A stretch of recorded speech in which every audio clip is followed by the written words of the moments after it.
My name is Azade Raisdana, and today I'm speaking with Peter Hudis.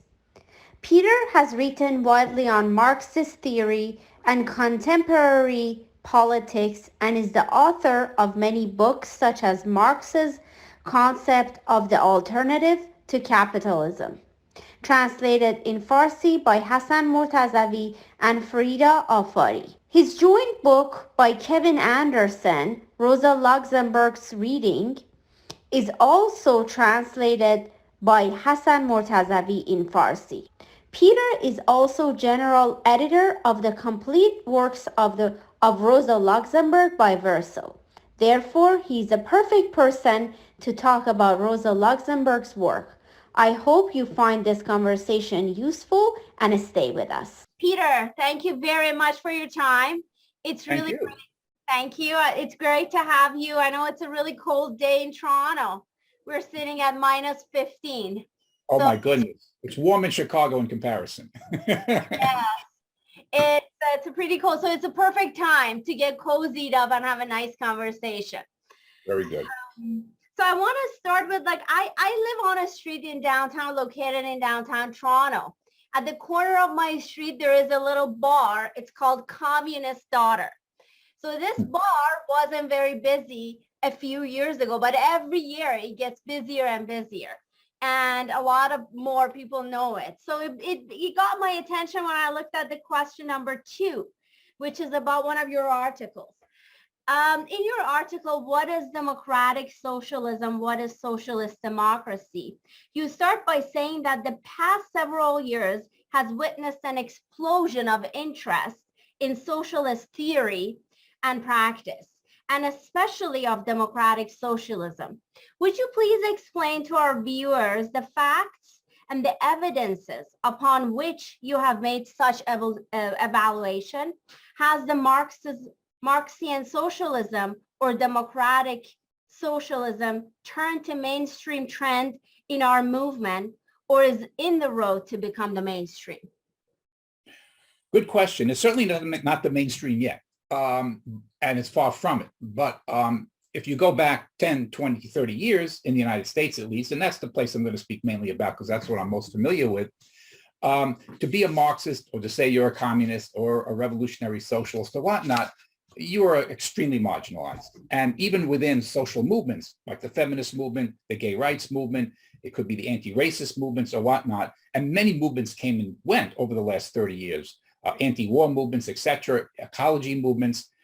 This was a marginal tendency. And there were always people there still advocating and debating these issues as they are everywhere in the world, but they were marginal. But things started to change, I think, fundamentally as an effect of the 2008 economic downturn, where a new generation is now coming on the scene and seeing that capitalism is not going to offer them the kind of standard of living that even their parents had, especially in the United States. There was long mythology that you will always go further up the social ladder with the progress of time. There'll be economic improvements, higher wages, better conditions, etc. By the early 2000s, this seems to be an illusion. And many, many young people, I saw a change, very quick changes in the aftermath of that recession. And you saw it reflected in things like the Occupy movement, where now, even though it wasn't all explicitly socialist, you can say the Occupy movement, it certainly drew a new generation of young activists into socialism. Now, at the same time, there's something else going on, which is not directly related to it or reducible to it. And that is the emergence, very surprisingly, you might say, but maybe not so, of a new generation of young Black and Latino activists against police abuse and racism. And this didn't start in 2020. We're going back 10 years before this, or even more. And literally a new generation of young activists that came in with a very, very fresh perspective in trying to renew the Black liberation movement and the Latinx liberation movements. So you have these two currents that are out there. Then the pandemic hits. Oh, well, let's go back a little bit before we get to the pandemic. And then there's 2016. Now, when Bernie Sanders first announced that he was running under the Democratic Party slate for president, I've known Bernie Sanders for 30 years, not personally, but known of him. And I didn't think it was going to be all that significant. I mean, he's not exactly a raving revolutionary. And it's a marginal figure. He could be a senator from Vermont, but it's a very small state. Would he ever get elected in New York or California? Probably not. But then what happened was rather unexpected. There was something happening under the surface that he tapped into. And suddenly a campaign that looked to be, extremely marginal and wasn't going to go very far, got 37% of the vote in the Democratic primary for somebody who at least calls himself a socialist. Now, we're not going to get into, how socialistic he is or not. That's not even the issue. The issue is that for the first time that I can remember in decades, you can call yourself a socialist in public and feel proud of it and not be worried about being completely marginalized. Now, the effect of this can't be exaggerated, especially, again, young people. I'll give you an example. There was an organization, the Democratic Socialist America, which some of you I'm sure have heard about. They were down to about, I don't know, they might have had like 2,000 paper members or 3,000 paper members. When I say members, they weren't really very active. In Chicago, as of 5 years ago or 6 years ago, their membership consisted of 15 people who met in Oak Park, a suburb of Chicago, around somebody's dinner table. Today, DSA has close to 4,000 members in Chicago. Now, it's not a party. It's a very loose-knit organization, but it at least advocates socialism, right? Nationally, it went from about 3,000 members to 85,000 members today in about 6 years, 5 to 6 years. That's a reflection of a broader surge of interest in socialism, especially among a new generation. Now, is that the mainstream? No, of course not. And is it on the road to becoming the mainstream? Well, that's a good question. That we're not so sure about yet, because there's a lot of winds pushing back now against it. I think one of the explanations for the Donald Trump phenomenon and the rise of neo-fascistic tendencies in the United States, which are very, very serious and very powerful and very threatening, is precisely pushback against the Black movement, the Latinx movement, the feminist movement, and against this growing interest in socialism, which has really shocked a lot of the established interests. They thought that socialism was done for, right? I mean, the Soviet Union collapsed, all these other countries tied into the free market.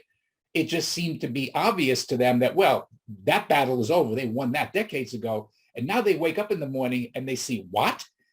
There is this guy who came close to defeating Hillary Clinton for a Democratic nomination and would have defeated Joe Biden probably for the Democratic Party nomination this time around in 2020, had it not been that the Democratic Party establishment pulled the plug on him and made sure that he was not going to be the nominee. They would rather have seen Donald Trump get reelected than see Bernie Sanders as the standard bearer of the Democratic Party.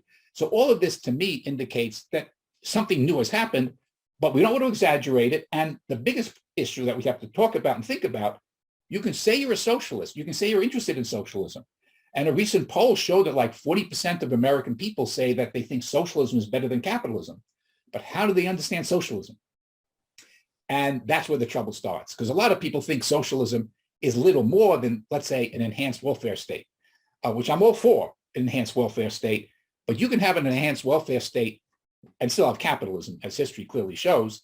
So that's where the issue really lies, is how do we understand socialism? But that has always been the problem of the socialist movement, because it's always had a very questionable understanding of socialism or communism, as you can know from the Iranian Revolution, from the Latin American revolutions, from the European social democratic movements, etc.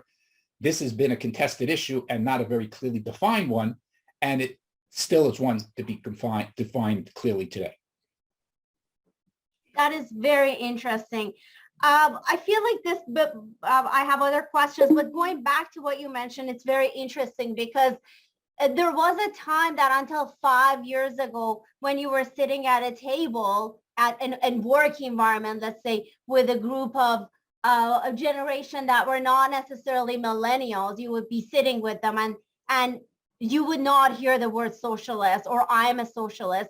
But now you sit at a table at work environment and millennials comfortably say that, yeah, this is not right. I'm a socialist. I agree with you. They might not know that what constitutes socialism deeply, but do you think that this is still a really positive move that young generation, without necessarily knowing the exact definition of socialism, are saying that out loud that I don't agree with you, I'm a socialist? Right. In other words, you can't have a discussion on how to properly define a social movement or a social ideal like socialism unless there's people interested in openly discussing and debating it.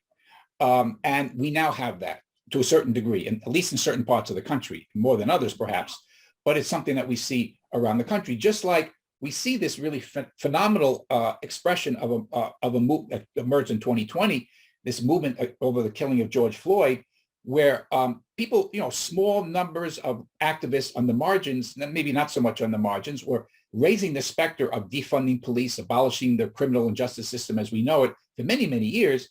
But all of a sudden it became like, wow, there were these protests in 2020, 26 million people involved in these protests in over 2,000 cities and towns, and a great many of them, yes, saying, yes, we openly support those demands of defunding and dismantling the prison system and everything else.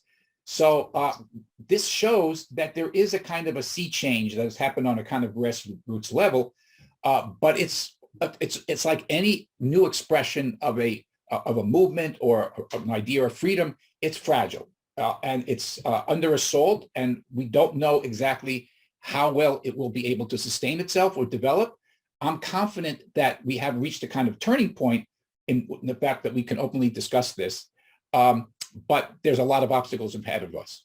What is the difference between democratic socialism and social democracy? Good. Well, you see, part of the issue here is one has to have some historical context. So social democracy originally meant Marxism and revolutionary Marxism. That is, social democracy was what Lenin called himself, a social democrat. Rosa Luxemburg called herself that, Georgy Plekhanov, Eugene V. Debs. All of these figures from the late 19th, the first generation of Marxists after Marx's death, they called themselves social democrats. Now, there were many different types within this big rubric of social democracy. There was something called the Second International, which was this international organization of socialist parties that was formed in 1889. And the German party became a mass party of well over 1 million members, and regularly got 3 to 4 million votes at a point in elections in Germany, which, in a country much smaller than the United States, relative to population, that's an accomplishment. And you had people ranging in that social democratic movement, from right-wing social democrats that just wanted to have certain reforms and patch up the system, but really didn't want to radically transform capitalism, all the way over to anarchists who are part also of the Second International until they got expelled in 1895, unfortunately. But the point here is that there was something called revolutionary social democracy as well. So I edit, for instance, the works of Rosa Luxemburg. And throughout Rosa Luxemburg's work, she calls herself, until perhaps 1918, she refers to herself as a social democrat. And she was always aware of deep divisions within that movement between right and left and center, etc. But it was not the same meaning that then it took later after 1914, when a section of the socialist movement endorses World War I and moves to the right and embraces national chauvinism and militarism. Well, then those people hold on to the term social democrat, right? And then the revolutionary social democrats like Lenin and Luxemburg, they become communists, adopt the term communist to distinguish themselves from what they called the great betrayers. So Rosa Luxemburg was a co-founder of the German Communist Party. Lenin, of course, leader of what it was called the Russian Social Democratic Labor Party, right until 1919, right, 1918. So then the name was changed to the Communist Party. So then people today, looking back, might say, oh, well, a social democrat has always been a reformist. Not true. There was always a revolutionary dimension and meaning to the term social democracy. Now, what does democratic socialism mean? Well, that's a little fuzzier, depending on what country you're talking about, right? Because Bernie Sanders called himself, and still does, a democratic socialist. He would probably, if he was living during the German social democracy, he would probably be in the right wing of German social democracy, of people like Edward Bernstein. And maybe he'd be close to Karl Kautsky, a kind of centrist position. I'm not even sure about that 100%. But which is not to put Bernie down. It's just saying that the term democratic socialist is also today a loose term. So it can refer to somebody like myself, who calls myself, I'm a revolutionary Marxist, a really Marxist humanist, but I believe that there is no socialism without democracy, and there is no viable Marxism without a thoroughgoing democratic essence to it. So yes, I'm for democratic socialism, but other people hear the words democratic socialism, they may think of Sweden or the social democratic parties of Europe, in which you remain within capitalism, but just kind of like try to create a better capitalism, more humane capitalism. I don't think there's any possibility of a more humane capitalism. I think capitalism is leading us to, and our planet, to destruction, and we have to make a firm break from capitalism, but it has to be a democratic socialist form that we replace it with. So what name we give it is not as important in the final analysis as what concepts define our movement. From Marx's point of view, what is the difference between socialist democracy and liberal democracy? Is there a common point, or they just constitute two opposite poles or incompatible extremes? Well, they're certainly not incompatible, but they're definitely not the same. Liberal democracy as a term, you can call this several things. Liberal democracy, political democracy, bourgeois democracy. They all are interchangeable terms. They're all synonyms. And Marx used these different terms interchangeably as well. So the first thing we have to understand is that liberal democracy, you can support liberal democracy and not be a liberal. You can also be a liberal and not support liberal democracy, okay? In 1848, the liberals took part in a revolution to overthrow the monarchies in Europe, but then they pulled back and betrayed the working class that had come on the streets and set up barricades to advance the revolution to a more thoroughgoing democracy, because they thought that their class interests from the middle class business interests would be threatened by the workers' revolt. So the liberals actually made a pact, as it were, or simply surrendered without fighting back against the repressive forces of the counter-revolution. So the liberals betrayed the struggle for liberal democracy. Now, in other contexts, right, that did not happen. So the first thing we have to understand is the term simply refers to liberal, political, or bourgeois democracy, to having a society which has some degree of political freedom, right? Now that varies greatly. It could mean a country with one man, one person, one vote, universal suffrage, in which there's bodies of political representation, in which, at least in theory, it's possible for everyone to exercise their right to vote and to express their political preferences through the ballot or through other measures, such as through free speech, free expression, etc. Right? So that's what liberal democracy means. It's a political formulation. Now, the problem with liberal democracy is that it doesn't discuss, or it's not interested in, the question of economic democracy for the most part, right? There are some exceptions of this. Some liberal democratic thinkers do delve into the question of economic democracy. You can think of John Rawls or someone like this. But for the most part, political bourgeois or liberal democracy says, okay, we need these political rights, these political freedoms. However, when it comes to the economic sphere, does a worker have the right, the democratic right, to control their work process, or do they not? Does a worker have the right to freely express themselves on their job, or do they not? Well, we know that in capitalism, including within liberal democracies, they do not have that right. This is the Marxist critique of liberal democracy, not that political or liberal or bourgeois democracy is wrong within the political sphere.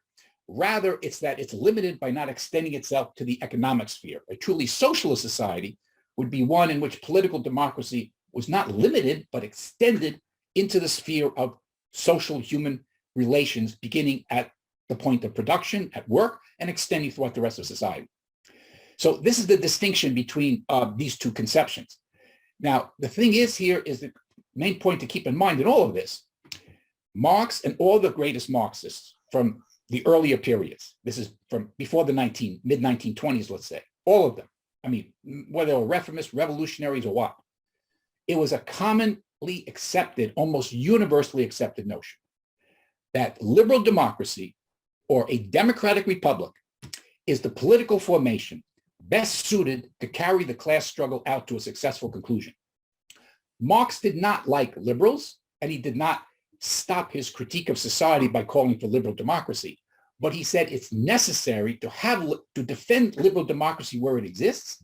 It's necessary to fight to expand the franchise where it's not expansive enough, because you can't fight for socialism ultimately unless you can't gain a socialist society by just bringing in behind people's backs by a small party or a military coup or something like this.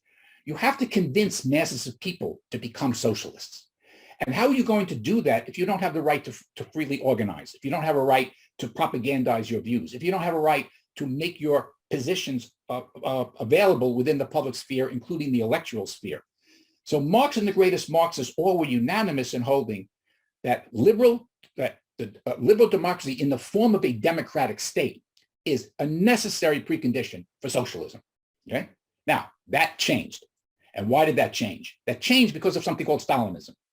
By the time you get the transformation of the Soviet Union into this single-party dictatorship, which has its seeds, you can say, in some things Lenin was doing in the early 20s, but that's a whole nother debate, but definitely becomes solidified under Stalin in the mid-20s and late 20s. And this now becomes the, as it were, the new religion of Marxist-Leninism, which now has a very different conception, a single-party state. Bourgeois democracy is no good. We throw that away because that's incompatible with so-called proletarian democracy. But of course, you also don't get true proletarian democracy because workers don't have the right to say or organize as they wish.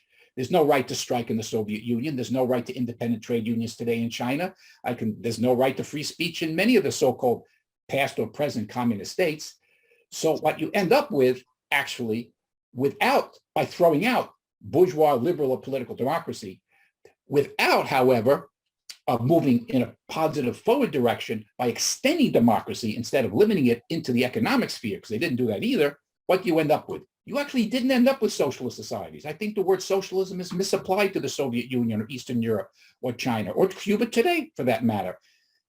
Although Cuba has done some very impressive things in their battle against U.S. imperialism over the decades. They're state capitalists, okay? So in other words, this is where Luxemburg was really in sync with Marx in understanding there can be no socialism without democracy, just like there can be no true democracy. See, political democracy or liberal democracy, bourgeois democracy is not true democracy because it's limited to the political sphere. You can't have true democracy unless you have socialism as well. So you have to have the two together. Very interesting. So in a sense, when we go back and look at United States, do you think that Bernie would be the startup point of liberal democracy to start and is beginning to pave the path towards socialism? Well, I wouldn't put it on one person's shoulders. I mean, look, we don't have a true, it's very obvious we don't have a true democracy in the United States, not just because we're not socialist, we don't even have a true bourgeois democracy, okay? We don't really have one person, one vote. We don't vote directly for our president, right? We have a Supreme Court that's unelected that can strike down any kind of legislative initiative at whim. And we see it happening now with the attack on abortion rights. It's going to be the first time in American history that a legally recognized right that extends the rights of citizens is going to be reversed by the Supreme Court. I mean, usually it goes in the other way, right? You think the arc of history bends to progress, not with this Supreme Court. So we don't have even a real bourgeois democracy in the United States, but we do have some democratic traditions and democratic political structures, weak as they are, corrupted as they are, and limited as they are. So we have to make use of that. One, we have to make use of those structures, that political space we have to organize and to democratically express ourselves to whatever extent we can, limited as it is. We also have to fight off efforts by the right wing to undermine or eliminate it, which we face a real risk in the United States. And we have to fight to expand that franchise. We should fight I think, for a constitutional convention, if we can get a big enough movement to demand this, because I'm terrified of the thought of the right beating us to it, in which we would rewrite this constitution and have a truly liberal democratic constitution in the United States, one which doesn't have an unelected Supreme Court, doesn't have a Senate, doesn't have a lot of the other things that are limited about this society. But I want to add this much here without going on, and that is, I think there's a very simple test to determine how democratic a country is. Go to the street corner when a lot of people are walking back and forth. It could be a square, a plaza, or just a street corner, whatever else, and get on top of a little soapbox and start shouting, I denounce this government. It's not democratic. I call on the people to overthrow this government because it's not democratic. If you get arrested, then you know it's not a democratic society. If you don't get arrested, you know, at least in a partial sense, it is. Okay. Now, it also depends on the color of the person on that podium. That's right. They are the chances higher. That's right. Of course. So there are different, right. And this is an important consideration. Liberal or bourgeois or political democracy does not equitably distribute its benefits, right? It also is predetermined by a color line, okay? So those who are of darker skin are always more prone to having their democratic rights shut down or not given to them to begin with, right? But the point is that I know I've been to China a number of times. I've been to other countries around the world that don't have the basic elemental political rights, where you would not only be arrested for doing what I just suggested in some of these countries, you would never be heard from again, right? And we're just talking about, you might even whisper something and say, hey, I don't really like this government. It's not democratic. Poof.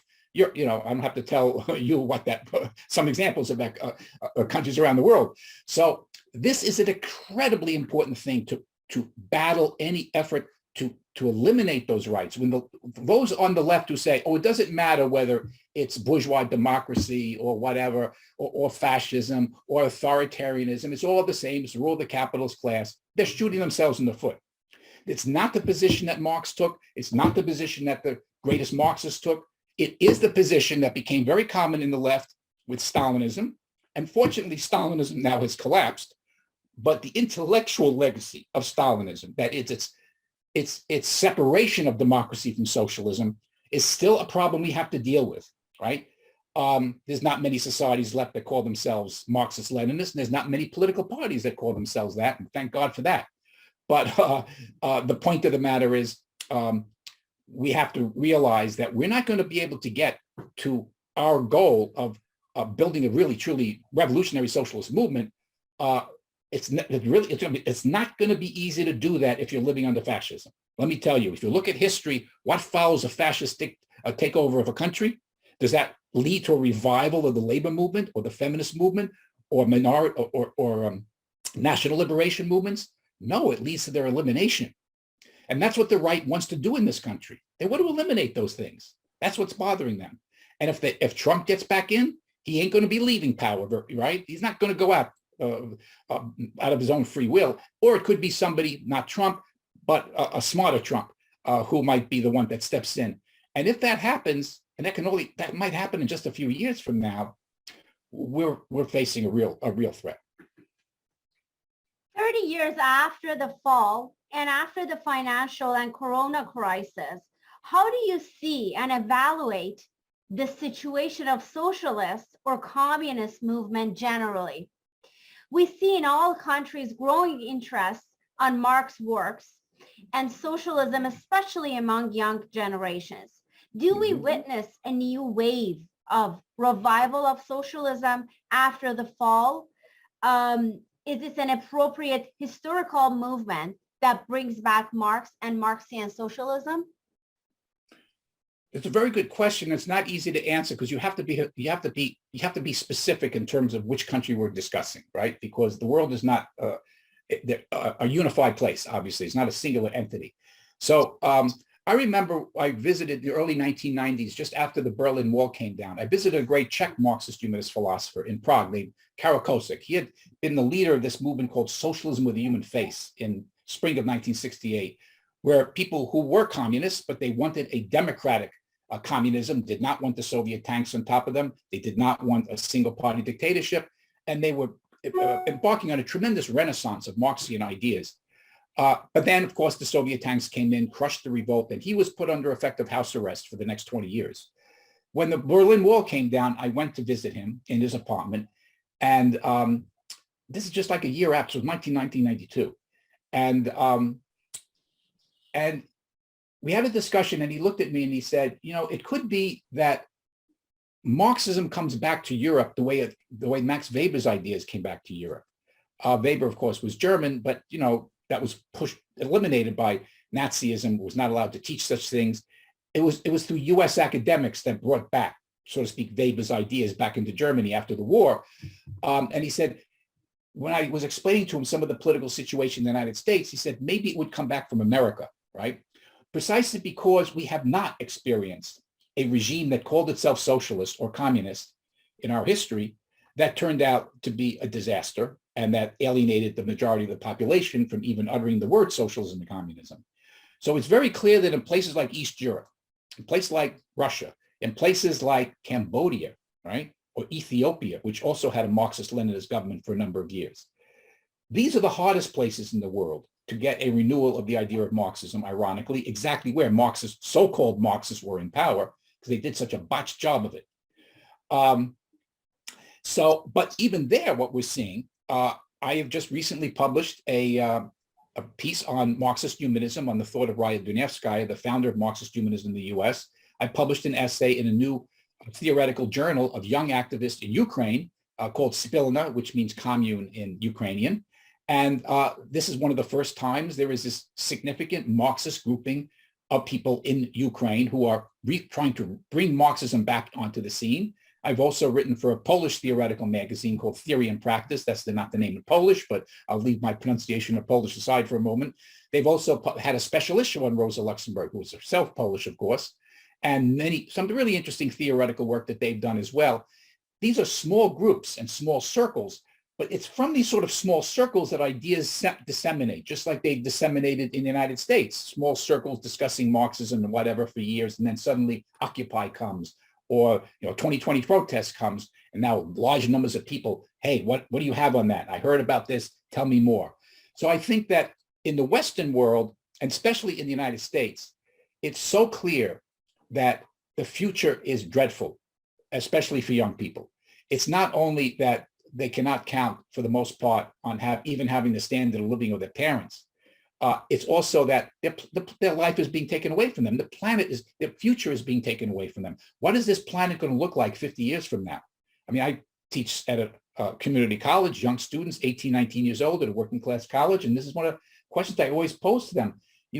When you're 40 years from now, you're not going to be that old. You're going to be maybe 60. What kind of planet's going to be left for you to enjoy, given what's happening now?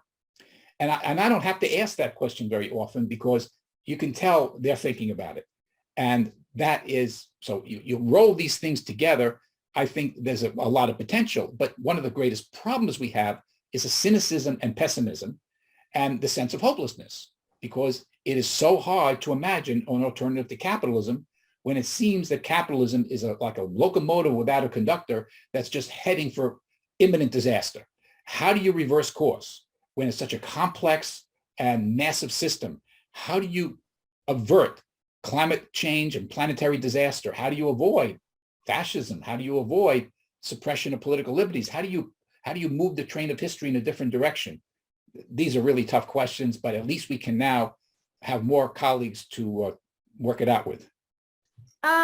Peter, you mentioned something interesting. You said in the United States, it's actually this growth towards Marxian socialism. It's kind of like defined by a few things that's very interesting. The first thing that you mentioned is the fact that they haven't gone through the trauma of the Bloc East. So they haven't experienced it. Therefore, they're optimistic about the future with Marxian socialism. The other element that you brought up is the reality of the world going to hell, potentially, with the climate change, and both of them together makes North America is the perfect environment for the growth of socialism. Am I correct to make this assumption? I hope you're right. I hope you're right. I think Latin America should be considered here, even perhaps more than North America, because there's such a tremendous history of social struggles and Marxist and political movements, anarchist movements, et cetera, in Latin America that have grown significantly in the last several decades. Of course, there's been a number of Latin American countries where they've had setbacks, but we've also seen in the last year, and Chile is the outstanding example of this, an amazing mass movement that is accomplishing things that a lot of people couldn't have dreamt about a few years ago. And of course, the return of the left to power in Bolivia, a leftist now in power in Peru. I'm not banking every of my last dollars on how efficient those administrations will be.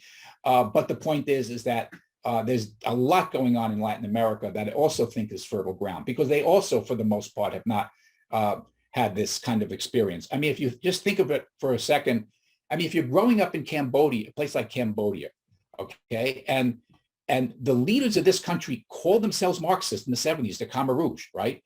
They were Marxist-Leninists. They were educated in Paris and learned their radical theory from Louis Althusser and in some cases Jean-Paul Sartre, although he disavowed them. But the point is that Althusser, I'm not sure, did. The point here is look at the horrors they committed with the genocide against their own people, and then you come in and say, oh, well, I'm a Marxist. That's why I call myself a Marxist humanist. I don't identify. Marxism is not a unified entity. Some of the most repressive regimes and some of the most non-viable political formations in history have been run by people who call themselves Marxists. And so it's not the label you give yourself, including Marxist humanist, that gives you any guarantee of reaching virtue, right? What matters is the content of your ideas, and do you live by your ideas? Do you live by your ideas and not compromise by any kind of repressive or dictatorial or authoritarian, sexist, racist behavior? And every individual has to be constantly checked on that, because we carry all the muck of the old society in us. And that's what constantly surfaces after a revolution. You think you've made progress, and bingo, one party in control or a handful of great leaders in control, well, their muck ends up being in control, okay, when it's not challenged and not broken down. So I think that we have some real possibilities. However, at the same time, in the United States, we have some real shortcomings. I mean, we have a very weak labor movement. We have a long history of a lack of socialist parties and socialist organizations that had much of a hearing. A lot of people don't know the history of socialism. They don't know the legacy of Stalinism, or they don't know that there was such a thing once called revolutionary social democracy even. So there's a lot of education for us to have on a lot of different levels.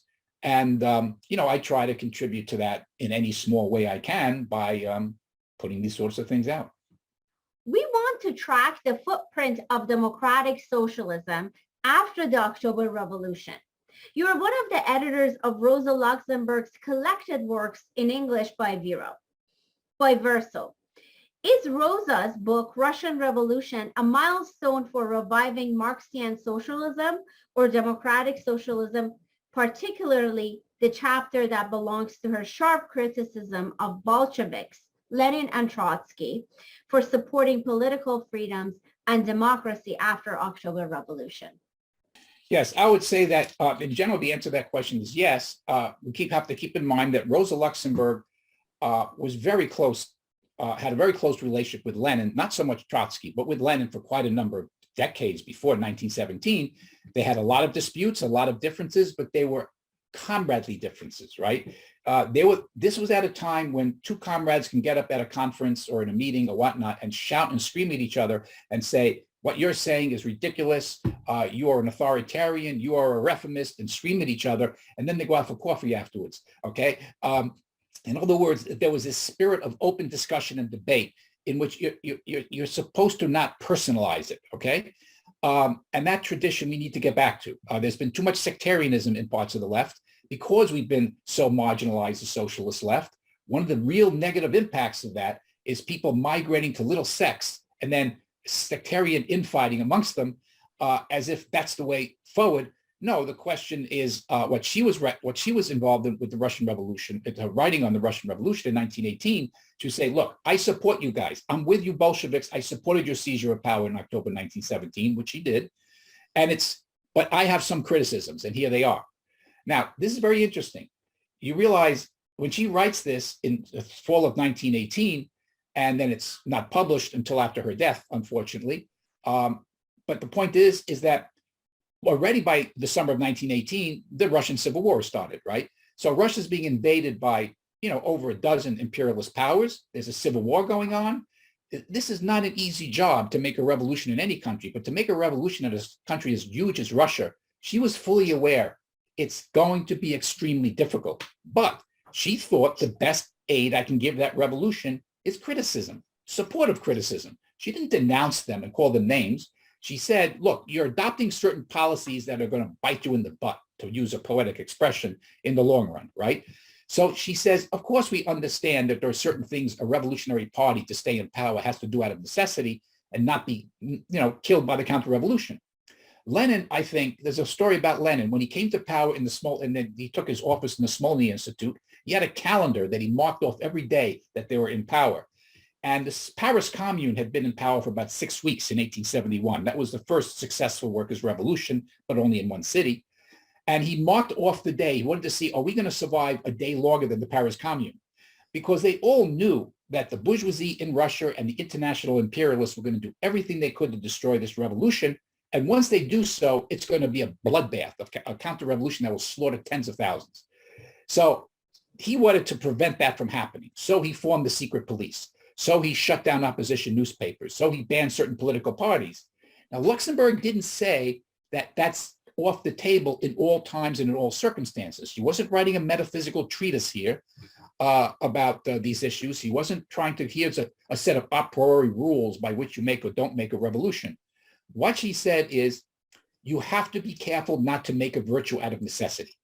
It may be necessary at certain moments to do certain things that may violate your own principles, but you recognize that realities impinge upon you and force you to do it, but you don't make that into a principle. And that's what she saw starting to happen among the Bolsheviks. That is, they said, well, but democracy is a cumbersome mechanism. Why do we need it? Now, here's the interesting thing. Lenin's party was a democratic party, right? I mean, they had open discussion and debate right before and after the revolution until 1921, when that was shut down, unfortunately. But the point is that the 1903 Congress of the Russian Social Democratic Labor Party, of the Bolsheviks and the Mensheviks, they were in it together. Their party, the program in 1903 says that we call for a democratic republic to replace the czarist dictatorship, a democratic republic in which there would be thoroughgoing democracy. That's the phrase that appears in 1903 in their document, unlimited freedom of speech, press, and assembly, right? Luxemburg writes this booklet, The Russian Revolution, and says, you're shutting down freedom of speech and assembly. You're not allowing for democracy, and you're concentrating power more and more, not in the Soviets, that you said, all power to the Soviets. That never happened. All power was not given to the Soviets. All power is gradually transformed into the arms of the Bolshevik Party. So she was critical of that. Now, why is that important for today? Look, it's hard enough to make a revolution or any change of society, but that's not the hardest part. Lenin once said himself, when he came to power, he said, making the revolution was relatively easy. He has a letter where he says somewhere, it's almost like picking a leaf off the ground, making the revolution, relative to the difficulty of building an alternative society once you're in power. And frankly, they didn't have a clue as to how to do it, because all the tendencies of Russian Marxism, pretty much, had held up until April 1917, that the most that Russia could achieve is a bourgeois democratic republic. The debate between the two parts of Russian Marxism is, should this be led by the working class or should it be led by the liberal bourgeoisie? Lenin said the former, the Mensheviks said the latter. The point here is that they were not prepared to construct socialism because Lenin made this very quick decision. Understandably, there was World War I. There was this provisional government that came to power after the overthrow of the Tsar in the February Revolution that was not doing very well. It did not pull Russia out of the war. It was losing popular support. The counter-revolution was gaining strength in the wings. And so he said, no, now we need to seize power and we need to do what we can to promote a socialistic agenda, knowing that we cannot create socialism in one country. Our revolution, socialist revolution, will depend on whether there's revolutions in Western Europe. And that was what all the Marxists at that time believed, before Stalin changed that. So the point here is that they weren't prepared for how to introduce a socialistic economy because they thought there was going to be an extended period of a bourgeois democratic regime that might last decades before the time would come to prepare for that or to initiate that. But things moved much faster. Now, what happens is, as you know, those Western European revolutions did not succeed. Luxembourg was murdered. The German Revolution was put down in January 1919. The Hungarian Revolution was quickly overthrown to the extent there was a revolution at all. And there was not much, Russia was isolated. Now what do you do? So this is the key question for our age. It's not how to make the revolution. It's what happens after the revolution. This is what we have to discuss now. We have to be prepared. What are the measures that can and cannot be taken? What are the political formations that's needed for a post-capitalist society, or at least a post-revolutionary society that's trying to transition out of capitalism? Do we use parties? Do we not? Do we have single parties, multiple parties, pluralism, or do we not? Do we incorporate parliamentary democracy, or do we only use workers' councils? Or if the workers' councils don't emerge, what then do we do? We need these sorts of discussions and debates now, and most of all, we need to think out, what is the economic content of socialism? All the socialists of Luxembourg's era, I'm sorry to say, and maybe most of them right up until today, have a very narrow understanding of socialism, a problematic one. And that is socialism is eliminating market anarchy and replacing it with public ownership of property and planned production. Now, I would like to have public ownership of property, and I would like to have a planned economic system, democratically planned, not by bureaucrats, but that by itself is not socialism. That is compatible with capitalism. And that's what the whole history of the 20th century shows. So we need a vigorous debate in the left. What is a viable alternative to capitalism, not only in terms of its political structures, but its economic and social formations? And that's especially important because these revolutions of the 20th century did not put a dent, I'm sorry to say, into fighting racism or overcoming it, and sexism and male domination, right? These were secondary issues that were left on the table, more or less, even when they tried to approach it one way or another. They did not succeed very well. The Soviet Union did not eliminate nationalities conflict within its empire. It only exacerbated them. And we can give other examples of the failure to overcome racial discrimination within the Western radical movement. Talk about the history of the socialist or communist parties in the United States, or the way the socialist and communist parties in France, for instance, supported the French government's effort to suppress the Algerian Revolution in the 1950s. So we need all of these issues to be put on the table. And Luxemburg's book, her brazenness in having a critique of Lenin and Trotsky for shutting down and separating socialism from democracy, is extremely relevant for the 21st century, even though it doesn't give us any blueprint, right? Nothing that's written 100 years ago gives us a blueprint. We have to think it out in relationship to the realities that's now facing us. Thank you very much. Some in the left are claiming that Rosa, after releasing from prison and encountering the realities of German Revolution, took back her criticism of Bolsheviks. You actually mentioned this in your previous, when you were answering my previous question, but I'd like to expand on it. So basically, and encountering realities of German Revolution took back her criticism of Bolsheviks for their violation of political freedoms and democracy. Is there any evidence of such claims? No, there's not. Okay, so I can be brief on this. There is no letter, there is no document, there is nothing written by Luxemburg which says, oh, I changed my mind. I changed my mind about this. There is no document by Luxemburg in which she even hints that she would not want her booklet to be published on the Russian Revolution. It was not published during her lifetime, but why? First of all, she got out of prison in like November 12th, 1918. Maybe it was a day or two after that. She is killed on January 15th, 1919. She had barely 2 months to live. And those 2 months were not exactly a relaxed vacation period to start to think about editing books for publication. She was right away thrown into the middle of the German Revolution. The Kaiser had just been overthrown. And now her little tiny Spartacusbund, the revolutionary social democrats that now were calling themselves eventually communists within a month, were trying to organize their own political party, and under tremendous difficulties. They were a very small and marginalized party, and trying to prepare for a second chapter of the German Revolution, that is to go beyond the right-wing socialist government that was in power, and that, of course, is responsible ultimately for her murder, directly or indirectly. So there was a lot going on in those 2 months, and there was no time for reflection, rewriting, or thinking about publishing like this. Where this mythology came from, of course, is that Paul Levy, who was her close associate in the German Communist Party, and was her lawyer, by the way, might have been her lover, as a matter of fact, but we're still, interesting thing to further research.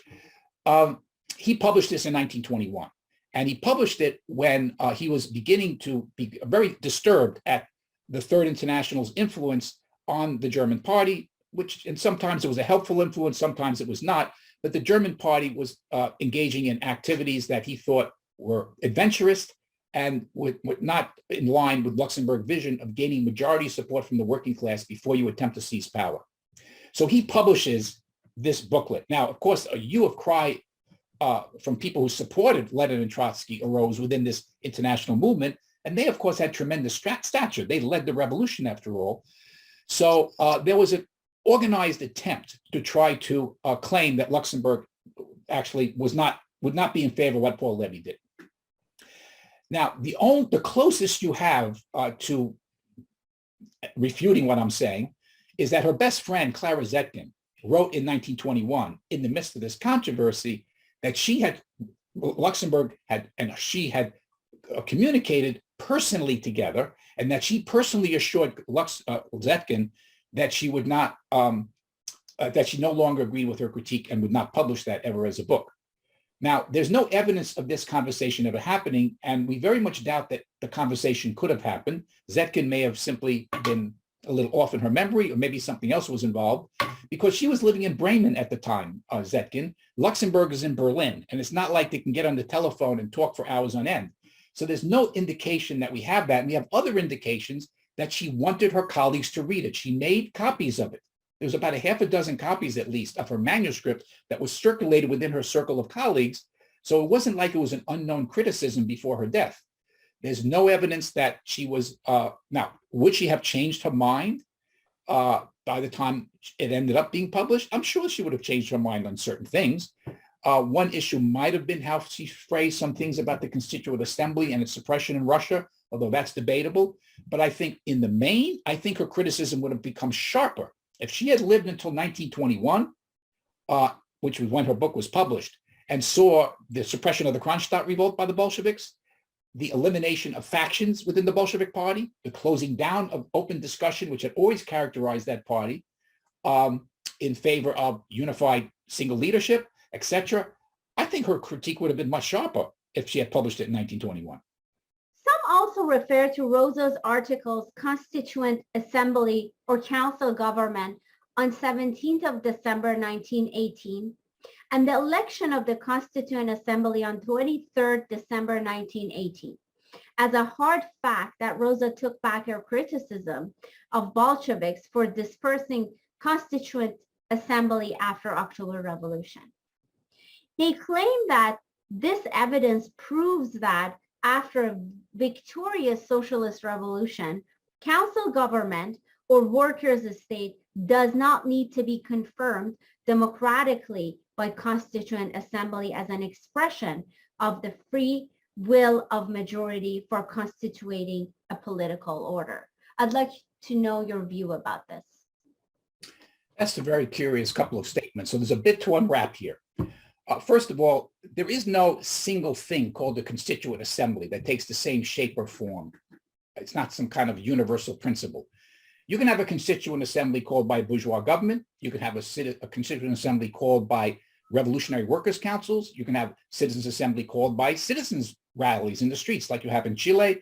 You can have a Citizens Assembly called by right-wing elements. You can have it called by left-wing elements. There's nothing inherent about a Constituent Assembly that one can make a judgment about until you know the specific political context of how it's being raised in that particular country at that particular time. So that's the first thing to keep in mind.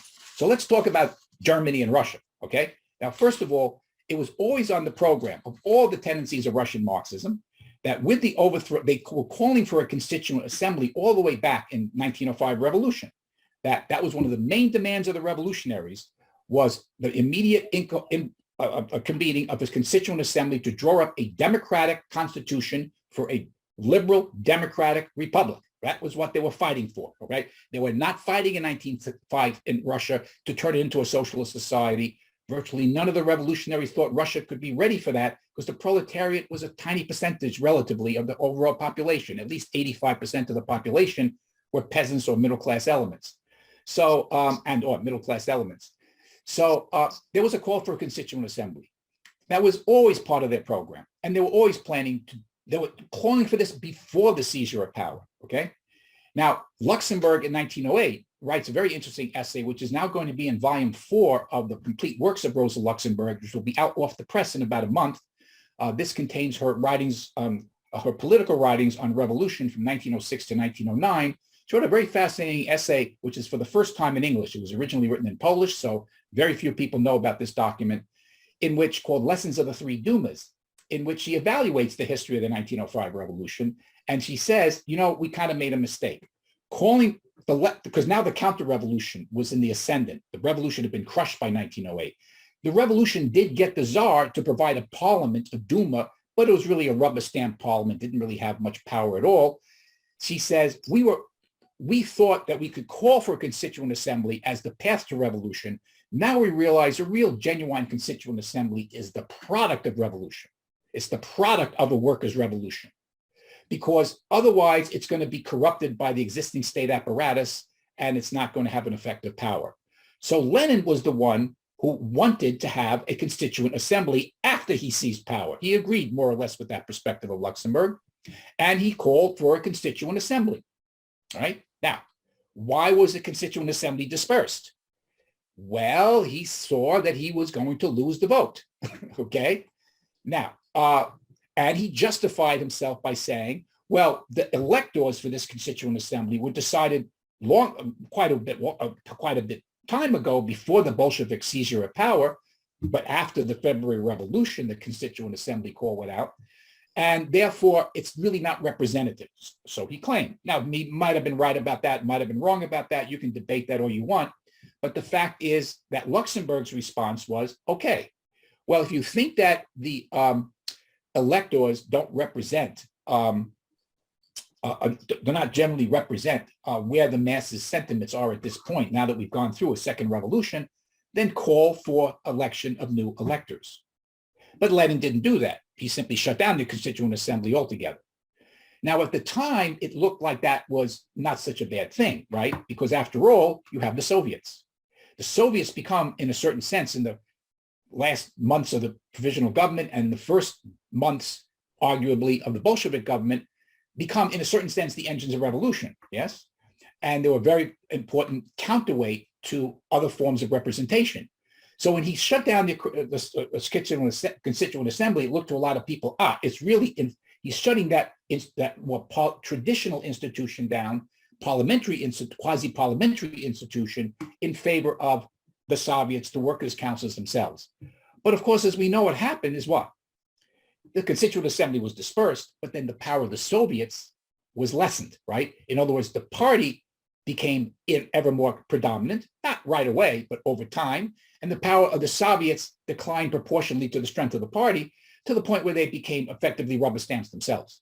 So you end up, by the time the Civil War ends, where unquestionably the party is claiming control. They're not really in control, because by this time the Bolsheviks have lost a lot of support from the working class and most of the peasantry. So they respond, instead of doing what I think Luxemburg would have advised them to do. Look, if you're losing support from the masses, open yourself up to more democracy and take the risk of getting voted out of power if need be, but fight like dogs to convince the masses of your position, because that's the only way you can build socialism, is through democracy. But they decided to go, especially once the West European revolutions looked like they weren't going to happen, they decided to go in another path. And that path was, frankly, it was unviable, right? You cannot build socialism in one country. Once the West European proletariat doesn't come to your aid, as Lenin realized in the last months of his life, what real options do you have? Well, you just hold on as long as you can and hope for the best. It's not exactly a policy of, a short policy of liberation. So in short, what I would say this: no, it's wrong to think of a constituent assembly as necessarily nothing but a bourgeois parliament. In some instances, it is nothing but a bourgeois parliament. It depends upon the context. Now, in Germany, it was a different situation. In Russia, the revolutionaries had all been arguing before April 1917, and a lot of them arguing it after, including some Bolsheviks, that the most we can do for now is have a bourgeois democratic government and not be pushing for a transition to socialism in the immediate future. So in that context, it made sense to have, in a way, a constituent assembly, because that fits the organizational form of a bourgeois democratic republic. But in Germany, where they didn't have a democratic republic before 1918, they had the Kaiser, but they did have a representative parliamentary system. Once the Kaiser was overthrown, you, for the first time in German history, get a democratic republic, the Weimar Republic, right? Now, but the Weimar Republic is dominated by who? It's dominated by right-wing socialists and other more reactionary forces. So Luxemburg argued the National Assembly, which was a German variant of what in Russia was called the Constituent Assembly, was going to be electing delegates to rewrite the German constitution and define the nature of this new democratic republic. She denounced the National Assembly, not because she changed her mind of what the Bolsheviks did necessarily. It was a different context now, you had a situation where workers and others were agitating to go beyond the bourgeois democratic republic and get to an actual socialist republic, because material conditions for creating socialism were present in Germany that weren't in Russia, because they had a majority of the population was the proletariat. But even though she denounced this National Assembly as a diversion from the workers and sailors' councils that emerged at the same time in the German Revolution, and she embraced the slogan, "All power to the Soviets." That was Lenin's slogan in October 1917. That was her slogan in January 1919. Even though she advocated that position at the founding conference of the German Communist Party at late December 1918, she argued that her party should participate in the elections to the National Assembly, even though it was, you can say, a quasi-bourgeois parliament or a completely bourgeois parliament. Why? Because she says we don't have the support yet of the mass of the working class in Germany. In a society like Germany, with a long tradition of public participation in politics by the citizenry, which of course you didn't have in Russia to a large degree, because it was an absolutist state, you can't take power unless you have the support of the majority of the oppressed. And so first we have to win over more workers to our cause. And one way to do that is through the pulpit offered by the National Assembly or the Constituent Assembly. Now, she was outvoted on this. The majority of her party members, I think it was a 2-to-1 vote, were young militants who said, no, we want to be done with this bourgeois parliaments. We want to be done with that. What ended up happening? They wanted to be done with that. Well, then an insurrection is launched a few weeks later, and their party is too small to give it sensible direction, and it's crushed. And Luxemburg is killed in the process. The German Communist Party only becomes a significant political force after her death when it merges with the independent socialists led by Kautsky, although he did not join the Communist Party himself. He went back to the Social Democrats, but they had a split in the Independent Socialist Party. These were people who were centrist. They originally didn't take a position on the war or didn't take a good position, but by 1917, they became internationalists and opposed World War I. And many of their members were agitating for a more revolutionary direction. It's only when a split in that party occurred at the Halle Conference and in 1920, and the bulk of their membership joined the Communist Party, that they ended up having 500,000 members. And now they had a party that could do something. But unfortunately, Paul Levy, who was the architect of many of these policies, Luxemburg's follower, who was leading the party, was expelled from the party because of his criticisms of the Bolsheviks and other German party leaders in 1921. And the German party starts to go downhill, and it never recovers. It's a longer story than that, but it's a very tragic one. So it seems like that after picking up the leaf, we need to decide about the Constituent Assembly or not. Well, I don't think that that's a pressing issue. I just think that, like I say, there's no universal formula concerning whether to call or not call a Constituent Assembly. What we should do is learn from examples in actual history where new forms of this legislative body are put forth by masses of people who are trying to change society. And that's why I would really urge people to read up on what's going on in Chile in the last several years, where this movement emerged over a modest increase in transit rates, right? Which then turned into a significant mass protest movement. The government tried to crush it. People were killed. It became a huge constant mobilization, somewhat sidetracked by the pandemic, but then renewed not long after that. And you have a situation where there was this call for a constituent assembly to draw a new constitution. Now, this constitution in Chile, of course, was Pinochet's military dictatorship constitution, right? With a democratic face to it, right? Quasi-democratic face. So this is a really, really important thing that's being done, right? I mean, it's not reducible to the person who's just become a Boric, who's just become elected president, a left-wing candidate, former student leader, who is part of this movement.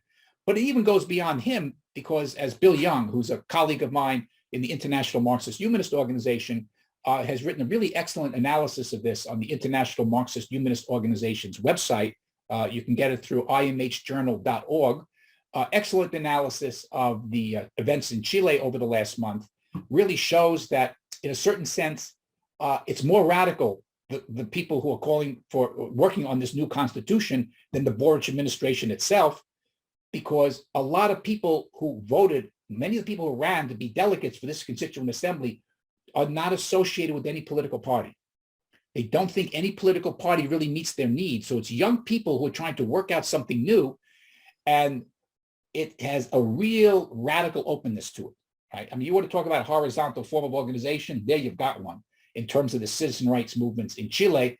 And it really shows that the old traditional party form of organization, at least the vanguard party conception of Leninism, has outlived its usefulness by many decades. So I think we need to study things like, in response to your question, look at what's happening in places like Chile in calling this constituent assembly. Look at other places in the world where demands like this have been raised. In the Arab Spring, in the Maidan movement in Ukraine a number of years ago, similar calls for a citizens' assembly to rewrite the laws of the country. This is not an automatic gateway into socialism, right? That takes a lot more. But you're not going to get to socialism without expanding the space for political debate, consultation, and expression. So we need a democratic republic to be preserved, to be expanded, to be transformed, to be deepened, and ultimately to be revolutionized into true democracy under socialism. I'm glad you brought up Chile. My last question is actually about Chile. In the last case is obviously Chile, that under heavy pressure of mass demonstration, elections for a constitutional assembly was held in May 2021.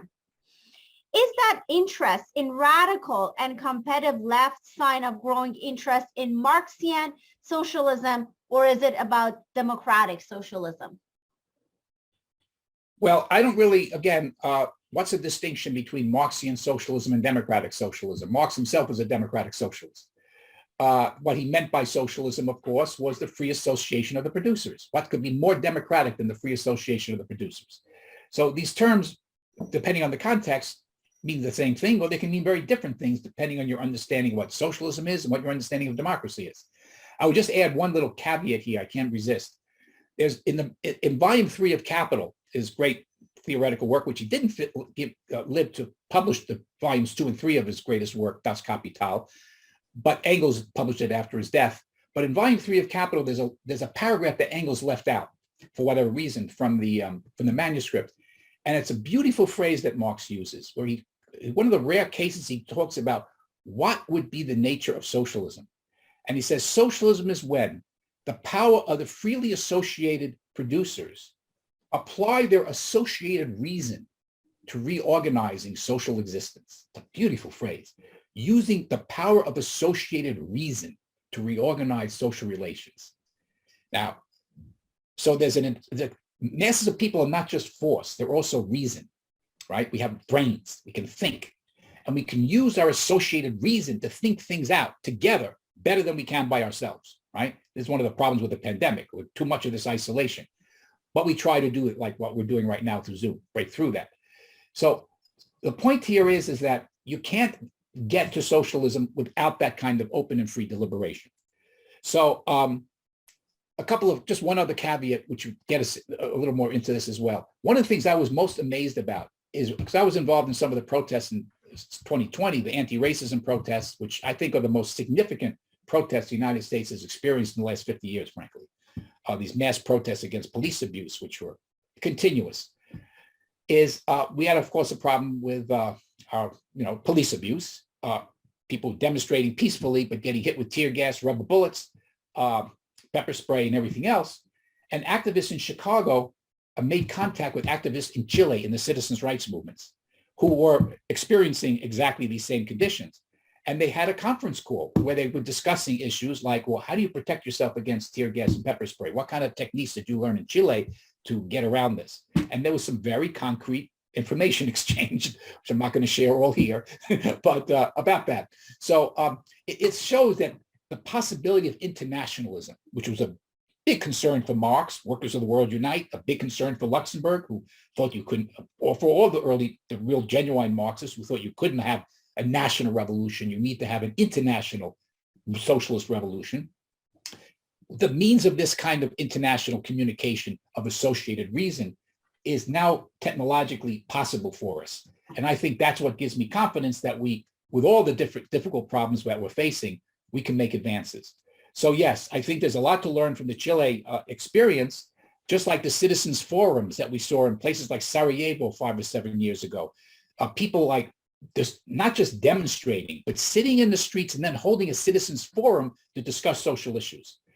I saw this also in Chicago, where demonstrations were held, especially in the south side of Chicago, mainly African-American community, where there were people from all over the city at these rallies to protest police abuse. And then people sat in the street, sometimes for a couple of hours at a time. The microphone was passed around.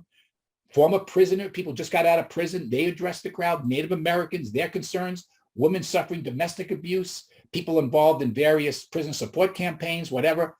All kinds of different people expressed why they were there and what they want out of this movement.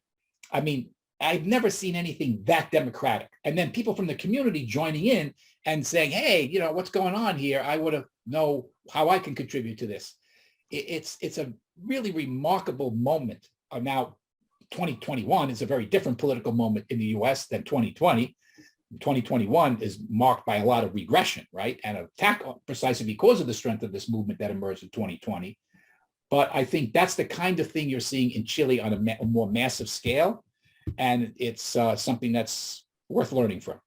Thank you very much for your time, Peter. It was a pleasure meeting you. And this was a very, very positive and helpful conversation. Well, thank you very much for doing it. And I'm looking forward to knowing more about your work. So thank you very much. Have a wonderful afternoon. Okay, you too. Thank you.